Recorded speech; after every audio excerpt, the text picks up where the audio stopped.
Welcome to Truth and Transcendence, and welcome back to the regular listeners and viewers. You can find all our other episodes on truthandtranscendence.com, where you will find links to the show on all the usual video and audio platforms. So that's the place to go, truthandtranscendence.com. So today I'm delighted to welcome Dr. Andre Walton, who's here today to talk about a lot of things, but we're going to kick off by talking about unboundedness, and we'll spend some time talking about what we mean by that. Andre is a best-selling author, a TEDx speaker, a social psychologist, and creator of Banish Burnout, which is a trademark, helping transform stress, anxiety, and burnout into resilience, creativity, and innovation. So definitely the right time for that. I think most of us can admit to ourselves that we've experienced stress, anxiety, and burnout at one point or another, or are currently heading into one of those. So this is really valuable information that Andre's bringing. And you can find Andre on planforchange.org. So that's PLAN, the digit 4, CHANGE.org. And that will be in the show notes. So, Andre, thank you so much for coming back on the show. Thank you so much. It's wonderful to see you again, Catherine. Thank you. And nice to talk to a Brit for a change. You know, I think we Brits haven't really caught up with the Americans, you know, when it comes to actually putting ourselves out there and being present in the zeitgeist and visible. So I'm always delighted when there's a fellow country person is actually out there doing it. So Andre, we talked about this notion of unboundedness when we met before, and I was asking you about your life, and you've had this extraordinary journey in your life. But I was wondering if you could remember back to when you first kind of connected with this feeling of unboundedness, that was something that was real for you and that mattered to you. Because we look at you now, you know, and you've written books, you've done TED Talks, very, very accomplished. And some people might look at you and think, well, he's another species from me. But actually, I believe you're in fact human like the rest of us. So where did the journey begin in terms of your relationship with unboundedness? Well, in reality, it began at birth, and I was the son of a cook housekeeper in 1950s Great Britain, and she was a very busy person. I mean, she was the cook, the housekeeper for a household that could encompass a lot of people from time to time, and she just was always doing something. I mean, this is the day before dishwashers and washing machines, and you know, it was a bit of a luxury when somebody actually in the household actually bought a vacuum cleaner. You know, that was a day to celebrate. So basically, you know, as the son of a below stairs person in that situation, as long as there were no breaking sounds, you know, or crying or yelling or everything, basically I was pretty much left alone for a lot of time. And that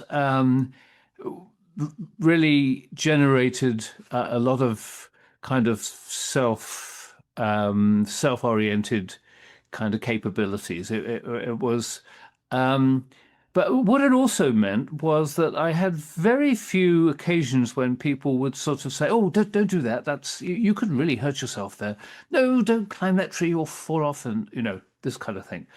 And so there was really very, very little of that. As long as sort of I wasn't too visible, you know, one of the key things of you know, being the son of a servant is that you keep a low profile. And so that basically, you know, as soon as I could toddle, I was wandering off into the woods and down to the stream and that kind of thing. And that was an interesting kind of experience to look back on, because when the idea of sort of boundedness really cropped up in my mind was looking at other people. And I'm thinking, I left home at 14 and went to London and worked in a recording studio. I was quite tall for my age, and people sort of naturally assumed I was a bit older than that. And just that was when I sort of got out into the real world. And I remember sort of thinking about sort of one person, then two people, then lots of people, sort of, why aren't they doing more stuff? I mean, what is it that's going on here that, because I was doing a lot of things at that age. And I mean, some of them were sort of quasi-recreational. I was into amateur radio stuff, and I played table tennis, I played tennis, and I was very, very into electronics. I was building, audio stuff and that kind of thing. And I had a lot of aspirations about things that I wanted to do. And so the notion of these sort of what appeared to be self-imposed boundaries crept into my mind, and it sort of stayed there. In my 20s, I kind of did a lot of things. I mean, I when I left school, I'd got sort of all the sciences tucked under my belt at A level, and then I promptly got a job as a graphic artist for a magazine company, a magazine publisher. And so, that I didn't really feel that just because I got these academic bits of paper that there was any reason I had to follow that particular path. I did, however, go back to it, and in my sort of early 20s, I did a degree and then a master's degree in medical physics, and I ended up being a researcher in physics. And in that kind of situation, once again, I saw sort of boundaries. I mean, I saw people thinking in an incredibly vertical way. If you're in physics and you're studying ultrasound, that's all you study. You don't connect it with other things. And so I think we've created for ourselves an incredibly vertical kind of world. And, and you find this even when somebody tells you what they're doing. I mean, it's sort of, well, what do you do for a living? Well, I'm an accountant. Well, you've got all sorts of stereotypes that pop into your mind at that point. And even asking the question, what do you do? It elicits a very vertical kind of answer. I mean, it's just, and so that's really where the whole unbounded boundaries and boundedness, and then unboundedness on the other side, crept in. And then a little bit later, with my passion for creativity, I realized that these two concepts were very, very similar, that people with creativity who have a tendency to think in a very divergent way. That's what creativity is. Creativity means doing things that people haven't done before, even if it's sort of subtle innovations. And that means looking at the whole picture. And inherently looking at the whole picture is unbounded. Yeah. Wow. And so many things I'd love to ask from that little story there. The thing you said about your mother being the cook housekeeper, and you were really allowed to kind of toddle wherever you wanted to go, and you weren't being told not to do things. I think that's very unusual for a lot of people. It's a very unusual start, isn't it? And I can see how that would have allowed you to really explore in numerous different directions. Physically, geographically, in the sense of the stream, the forest, I'm guessing, like the attics, the cellars, the different parts of these. Sometimes must have been a big house for her to be required. Yes. So there is that kind of interesting dynamic with these big old houses in England, where there's always nooks and crannies and different ways of playing and imagine. I was exposed to a bit of that as a child as well, and so that really conjures up an interesting picture compared to a lot of people's early childhood, and how that then sets us going in the first place. And you mentioned about creativity. That job of cook housekeeper, yes, it's a below stairs servant, but it's a highly creative job. I mean, it requires an enormous divergence of skills and personal capacities, doesn't it? Do you Yes, think, it really does. do you think you picked up from your mother some of that? Oh, I think so. Yes. I mean, it's not only a highly creative job, but it's an incredibly diverse job. Um, it wasn't a big enough family with big enough house to have sort of a butler and, and all the other people that would go with that. I mean, this was, so she really had to do a bit of almost everything. And it was a farm. So, quite often, I mean, somebody would sort of come in with a pheasant or a chicken or whatever it was, and she had to then deal with all that stuff. And I mean, when I was born, she was 25 years old, and quite a young 25 years old. So, sort of, and this episode of my life started very soon after I was born. I mean, maybe 6 months after or something like that. So, she had a lot to learn very quickly, and she was very competent at that kind of learning process. But she was also an exceptional artist. And my real father was an exceptional artist as well. He was becoming a world-renowned artist, actually. But yes, I think there was a lot of influence. I think anyway in England compared to in the US where I now live, um, certainly back then there was a lot more initiative required to do almost everything. So, just having sort of taught at the local university here, where I get students, I've set them an exam, and someone will come up to me and say, "Well, when are you going to give us the notes for the exam?" I say, "Well, when you've been sort of sitting there with your pen in hand and your notebook the whole of this term, you were taking notes. Those are your notes." Oh, well, everybody else gives us notes.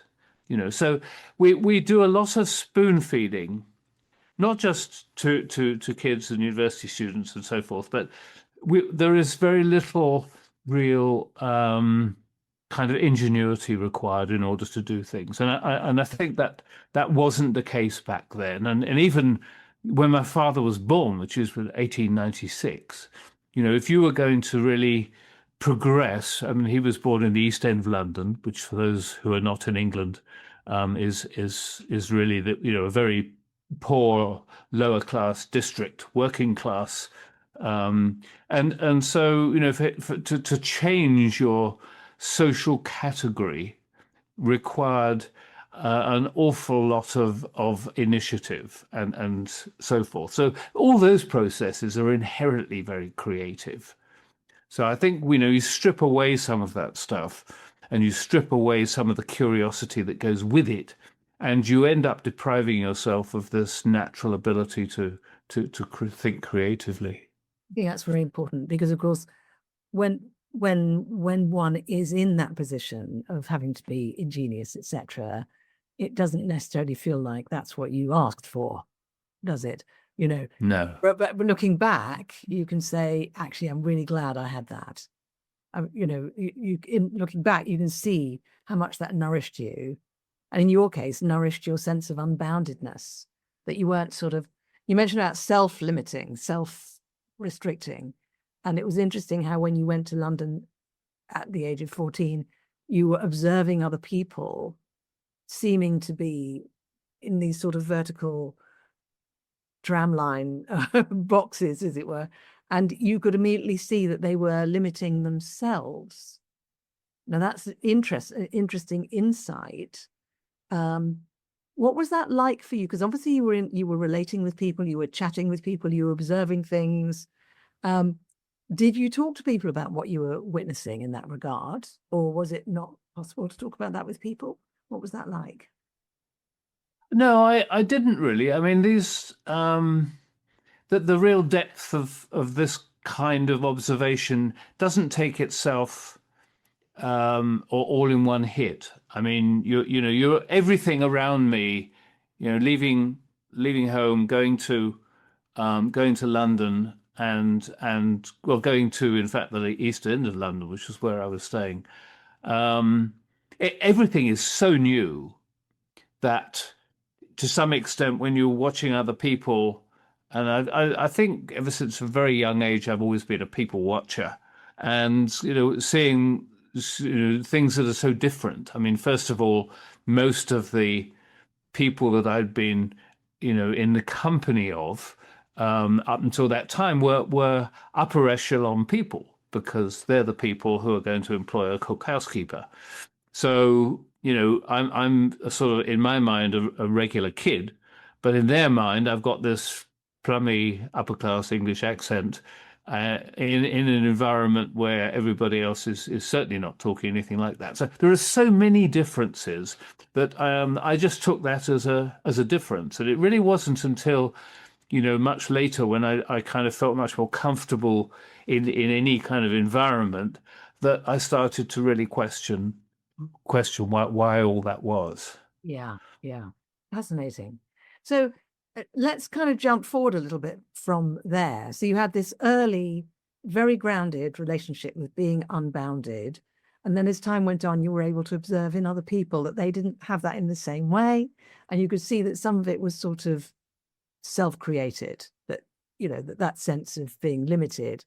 How did that then travel forward into you starting to work with creativity in particular? I think it really showed itself most powerfully when I became an entrepreneur. So in my early 20s, I started to invent things, and one of them was a piano microphone that was a little later used by Frank Sinatra and Elton John and Royal Opera House, and that kind of, a lot of people. And then the other set of inventions was to do with ultrasound, medical ultrasound, and that those actually became a world standard in how to measure medical ultrasound imaging equipment. So, but in the course of sort of taking that, I mean, I had no funds to do this. This was a clean off the kitchen table, plug in the soldering iron, and let's make a prototype kind of stuff. And building that into a real business was really where the unboundedness kind of had its. I mean, that was that was a really key thing, and people were around me, were sort of gently and sometimes not so gently attempting to persuade me not to be that unbounded. I mean, I remember when I sort of was preparing to leave England in terms of somewhere to live and go to the States in order to set up a subsidiary to my businesses. And my bank manager, my financial advisor, I mean, they weren't at all, they didn't hold back and say, Andre, this is not a good time to do this. You haven't got the funds to do this. You don't have the resources to do this. I mean, you've got to have somebody to run the company here while you're there. And there's a whole list of reasons why this was a crazy idea. And so, and it wasn't at all. I mean, within a year, it had doubled the size of the company, and it continued to double it every year. I mean, it's the single biggest market that I could have looked at. And I also enjoyed being here because it's much less bounded. They had the other boundaries that England, certainly at that time, and I haven't lived in England for quite some time, so I wouldn't know if that's true now. But at that time, you had the other boundedness of the social class structure. And so, and that affects everything really. But, here in the States, that it is inherently less bounded. I mean, partly because of its size and partly just because of the fact that, if you have some aspect of your personality that doesn't fit into the standard sort of, the major part of the bell curve, then you can generally go somewhere and find where it does fit in. Sort of back in the 60s and 70s and so forth, a lot of people who were gay would go to places like San Francisco, where they would find the comfort in the fact that everybody around them, or many of the people around them, were, had that similar situation. We're in a similar situation, and that's true also of, people who've been very creative and that kind of thing. So that was sort of one very major attraction to the US. In that there were.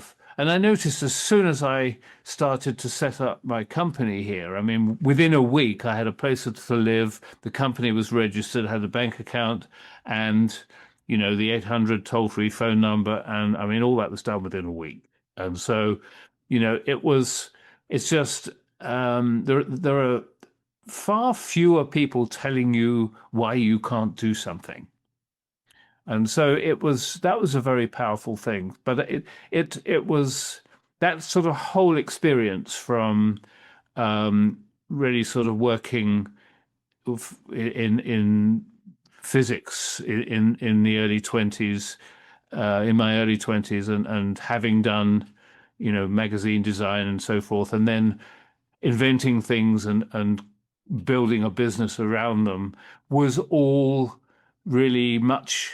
I don't think I would have done that without this unboundedness. I mean, I just don't think I would. There've been so many points along that path where I would have been persuaded to, or just naturally felt as if I wasn't going to be able to break through those boundaries. And so I think I'm not sure if that really answers your question, but anyway.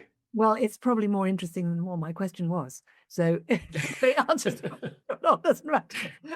I mean, to be honest, when I'm listening to you, I'm kind of following, I'm bowling along in the flow of what you're saying, and then I've forgotten what my question was because it's so interesting. So that's a good thing. But I get what you're saying entirely, and because there were quite a few points, like you were saying, when people were saying, "You're mad, you can't do this, you don't have the funds, etc." But that didn't stop you. And it also struck me, it sounds like you've got a different relationship with risk as a result of this unboundedness, because going to the States, that was a risk, a tangible risk, wasn't it? But Yes. You didn't just blithely go, there's no such thing as risk, did you? But you knew you wanted to do it and it was the right thing to do. So has the unboundedness thing that you have kind of coded through you, has that made a difference, do you think, to your relationship with risk? Yes, very much so. Would you like to elaborate on that? Yeah. I think there are a couple of things really. One is which it was quite a significant influence. When I think I was probably 20 or 21, and I hitchhiked to Greece. And I've no earthly idea why we chose to hitchhike to Greece in like November.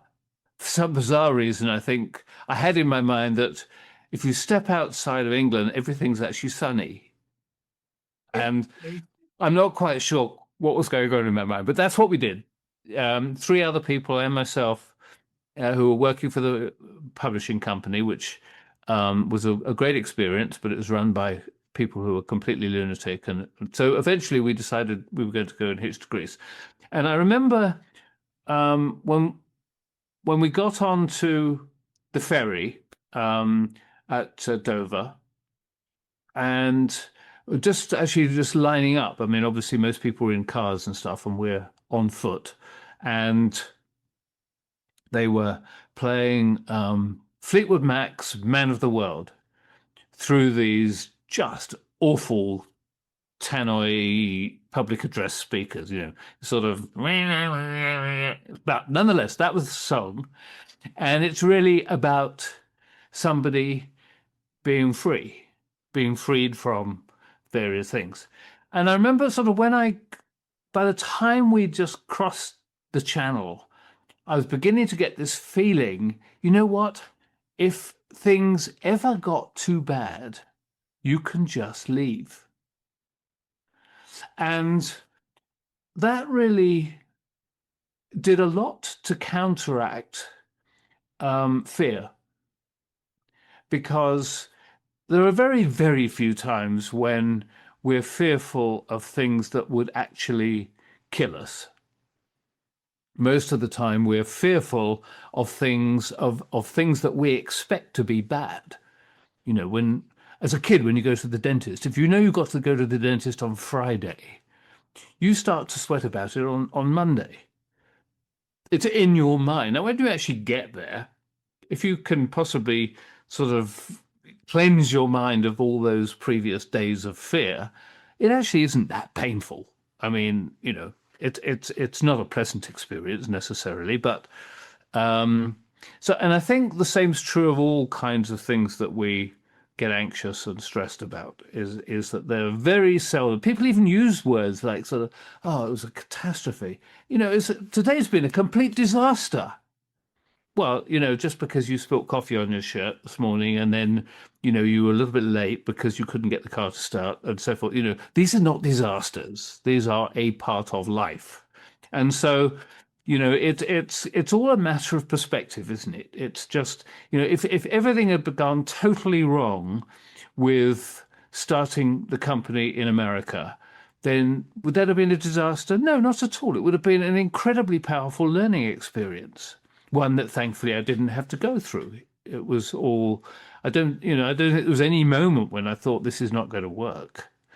And so so much of that is mindset. And it's not, there was no conscious decision to do that as far as I'm concerned. It's just that because nobody was there when I was young saying, you know what, if you fell off that branch, you could actually crash down and you could be a paraplegic. You could end up not being able to walk for the rest of your life, you know, all that kind of stuff.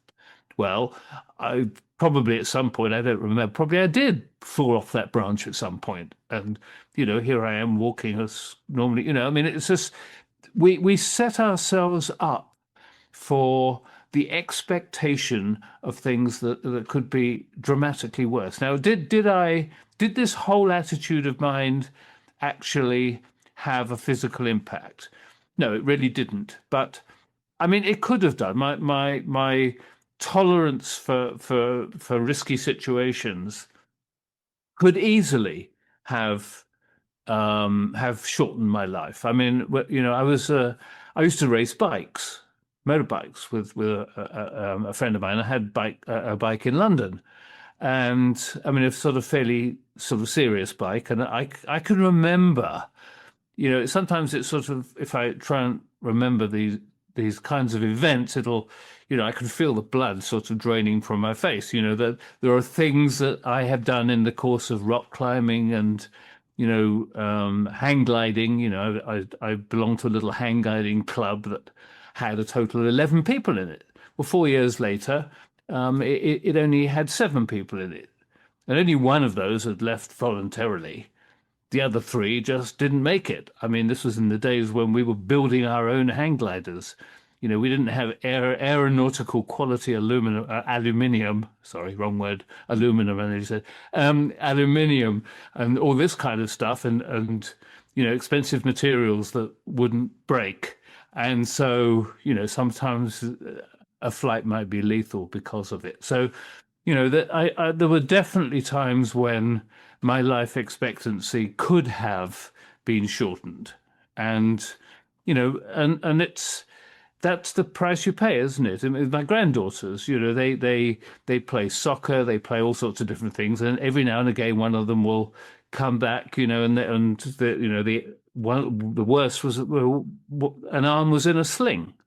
Well, I mean, that was sometime last year, and the arm is just perfect now. There's no problem at all.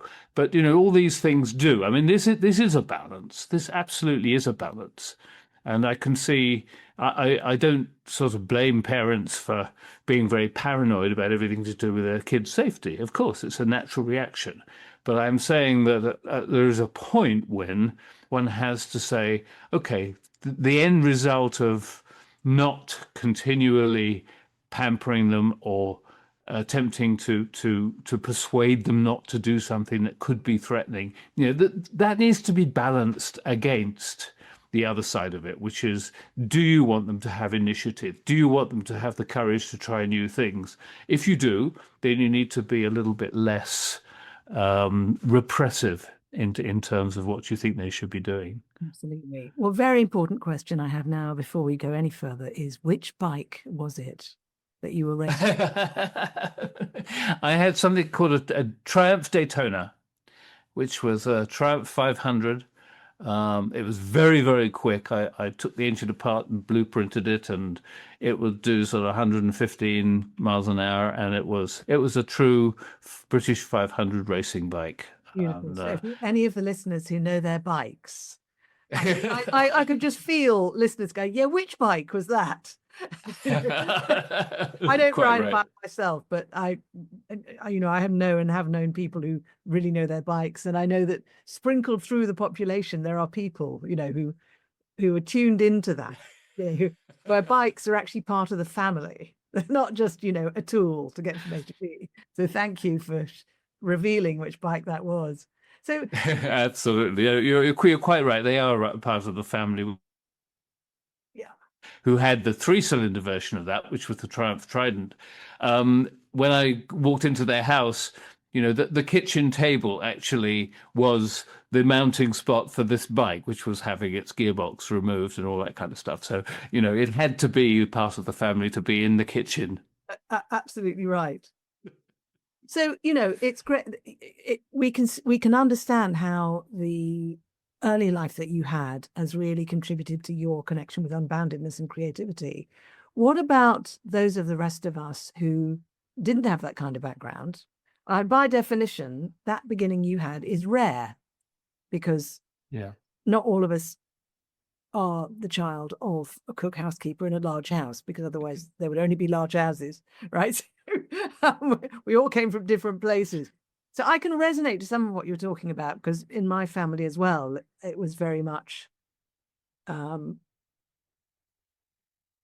what do you mean you might fall off the branch? I'll be in here with the TCP if you need it.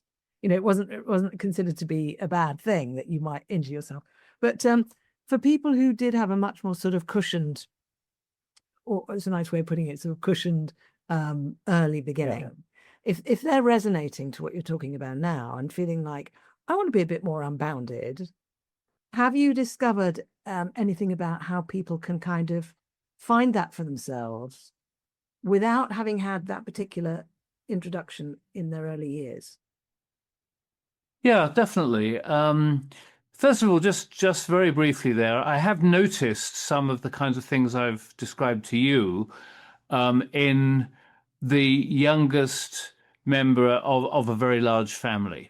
So, if there are 6, 7, 8 kids in a family or something, by the time the parents sort of get to bringing up, the last couple of kids, they in some part of their mind they've got pretty sick of it. So, sometimes those kids who tend not to be, I mean, you can't keep an eye on like 6 or 8 kids all the time.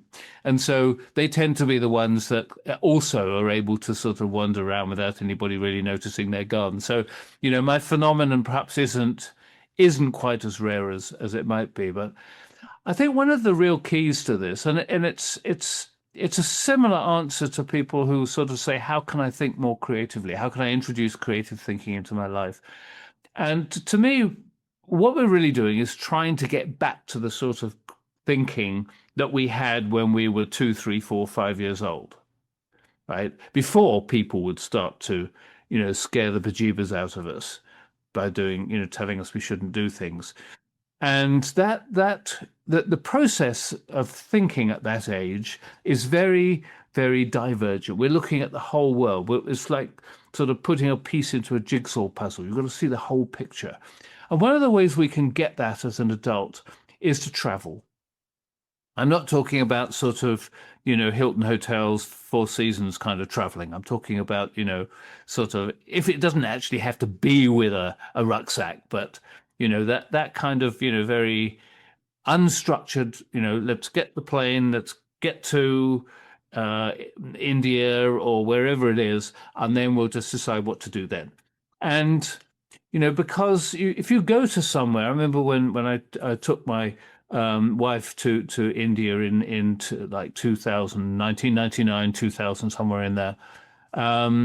It was, I'd not been to India before. It was very different for both of us. And one of the things that struck me is that several times in the course of the next few days, I would see something and say, wow, that's a different way of doing that, but it does seem to work. There are so many different things going on there. And one's intuitive reaction in a place that's so very, very different is to be scared, to be fearful, because we're in a brand new environment. We don't know where the threats are going to be. We know where the threats are going to be, where we live, more or less. We think we do anyway. That's the important thing.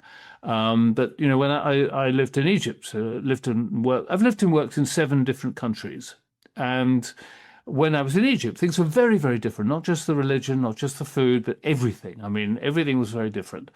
And I think that is the way to cultivate this notion that things can be initially scary, but it is our challenge to understand them to the point where they no longer are scary.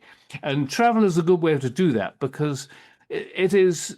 I wouldn't say it's rare. I'd say it's zero possibility that you get off the plane, you get out of the airport, and suddenly some life-threatening thing happens.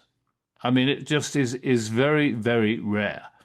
And if it happens, it's probably something that you could have avoided by just doing some very basic things.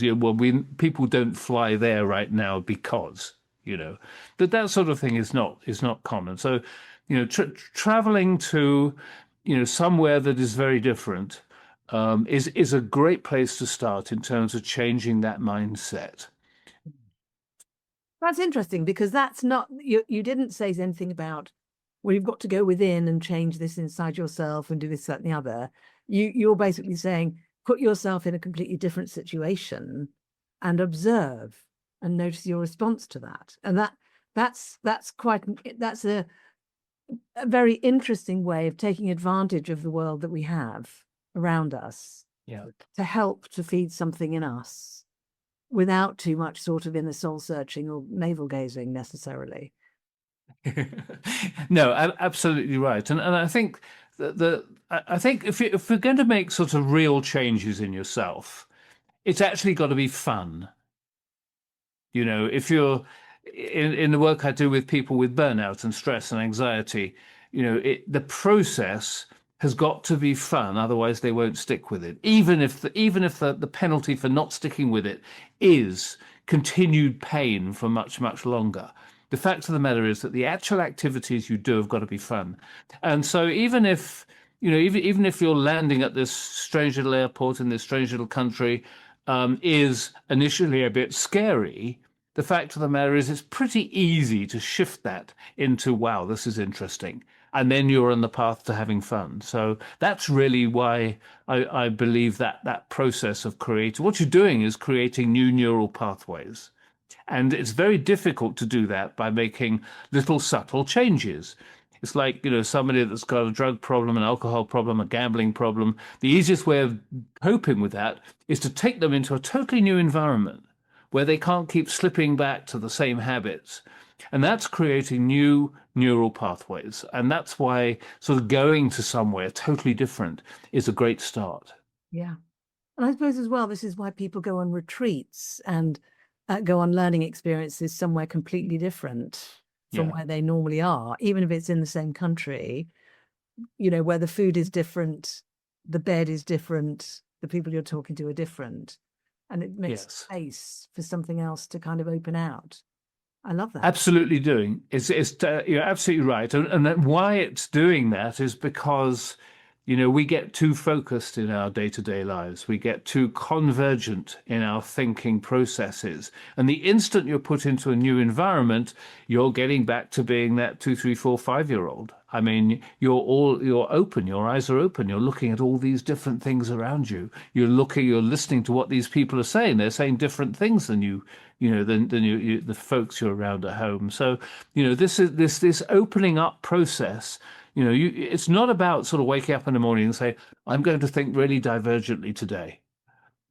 This is why you plunge yourself into a different space. It just has that very powerful impact. Yes. Well, I suppose saying I'm going to be really divergent thinking today is a very convergent thinking thing to do. It is, yes. So Exactly it's not going to work. As a divergent thinker myself, I can resonate to that. Wonderful. Well, I love how you've taken something that was absolutely natural for you, recognized that it's of value to other people to whom it wasn't necessarily wasn't necessarily automatically natural to them in terms of their life, and you're now working with people and helping them to find that in themselves. And I can only imagine you're great fun to work with. Do you call yourself a coach when you're doing that work? Yes, I do. I do. If I'm going to call myself anything at all, it does tend to be a coach. Yes, I am actually a certified accredited life coach. Yeah. Life and executive coach. So it fits into that category. But I'm not really a cookie cutter coach. No. I mean, working with people is, for me, it's very important that it's a one-on-one process, and that, it makes it all interesting for me. It makes it much more positive for them. And I, people, one of my clients that I still keep in contact with, who was right at the beginning of my Banish Burnout programs, I mean, he said, after we've been working together 6 weeks, he said, Andre, I've been in therapy for 1.5 years, and this is the first time I've actually felt that I'm actually getting in contact with the real me. Yeah. And that's what you get with a one-on-one, really, really in-depth one-on-one person. And that means I have to be vulnerable too, and to make that connection. But yes, it's definitely comes under the category of coaching, even if it might be a little bit different. Yes, I think a lot of us would agree that there are no really accurate words to sum up this kind of work. Ultimately, because you're a human being, and being with you is going to be different from any other coach. But I love your emphasis on it. It should be fun. And I love your emphasis on it should be interesting. I can't imagine you putting up with it being boring for very long. And that's probably, that on its own is probably ever so good for your clients. With so many people assume, oh God, growth and fixing things in myself is going to be really turgid and heavy, but not when they're working with you, Andre. Well, I certainly hope not. No, won't be permitted. Honestly, I could talk to you for hours on end, but we are about to run out of time. So I just want to wind up with a few final questions. So one of them is, I think we're in a world at the moment where there's all sorts of, in quotes, interesting things going on. And we've all got different ideas about what's happening and what should happen, et cetera, et cetera. And in amongst that, it seems to me there's now a massive proportion of the population who are actively being part of the solution, actively helping other people or leading other people, or like yourself, finding ways to help other people expand, etc. Some of those people get drawn to listening to this podcast, and some of them are listening right now. So is there something you'd like to say to those people in particular in relation to what we've been talking about? Oh, absolutely. I mean, I think when you see people really going out of their way to help other people, and generally these days that's in a different sort of niche. They've spotted an area where people are being ignored or left behind by society, and that's a very it's a very empathic thing to be doing, and empathy has a very powerful relationship with creativity. And actually, brain imaging shows us that when we're thinking creatively, we're using the same neural pathways as we use if we're applying emotional intelligence. And of course, empathy is a key part of emotional intelligence. And so I would just really applaud anybody that fits into that category. I've seen and worked with people who, have this desire to use a particular skill, something that they've spotted, to be helping people. And I think they're doing themselves a lot of good because of developing this creativity and developing emotional intelligence, which has so many other benefits. That it's just a really powerful way to be in a win-win situation, and helping people has to be win-win. I mean, it has to feel as if you're doing yourself good as well. We don't want any martyrs in this world, and so it's such a very powerful thing. So I would really applaud them as loudly as I can. Thank you so much. Well, as one of those people, I like to think I will take that thanks with gratitude, and I'm sure many of the listeners as well will really feel grateful for that. Thank you so much. Well, thank you. I mean, you are one of those people, and so thank you. And so we've talked about a lot today, which I thought we probably would. Has there been for you a favorite part of our conversation today? Wow. I've just enjoyed it so much. It's difficult to pick on one particular bit. I think I really enjoyed the conversation in terms of the relationship between fear and boundedness. And I think because eradicating fear and it is such an important part of our lives. And we quite often talk about being in the moment being very important. And of course, being in the moment and eradicating fear are intimately linked, because it is very rare that we're actually fearful of something that's happening now. It's nearly always something that we're scared of in the future. And so, I think that is always a very powerful sort of conversation to have. And I enjoyed our conversation because it helps me also work through some of those ideas and see, I'm very happy to talk about anything that's grounded in my life, because I can then sort of feel this is true, but it's also very easy to sort of disappear off into some, theoretical notion, some sort of shower time theory about something's working. And I don't like to do that, because I like things to be sort of, something where I can say, well, I've got an actual example I can share with you. So even if you don't believe it or you don't think it's appropriate, this is something that I really believe. So that I think is a whole area of fear and being in the moment and groundedness and so forth is a powerful area to talk about. Yeah, thank you. I had no idea we were going to go in that direction today, actually. And I agree with you. I think it's really important. I think there's